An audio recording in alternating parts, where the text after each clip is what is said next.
মৰমৰ ভাইটি ভণ্টিসকল, আজি আমি শিকিম ক্লাছ 3ৰ ইংৰাজী কবিতাৰ আবৃত্তি। তেন্তে বলা ভিডিঅ'টো আমি আৰম্ভ কৰোঁ। কবিতাটোৰ নাম a little seed. A little seed for me to sow. A little earth to make it grow.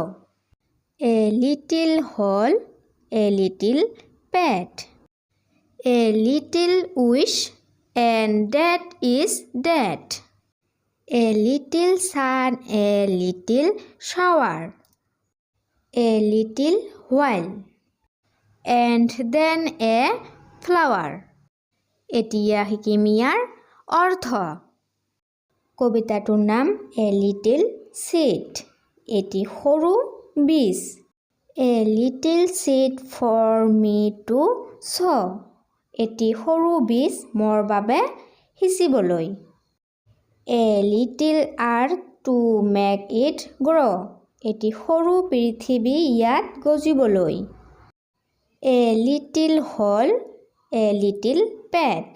এটি সৰু ফুটা, এটি সৰু তালি। A little wish, and that is that.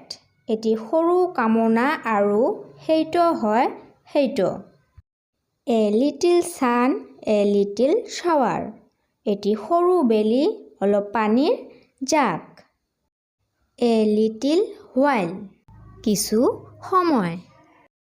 And then a flower, আৰু পিছত এটি ফুল।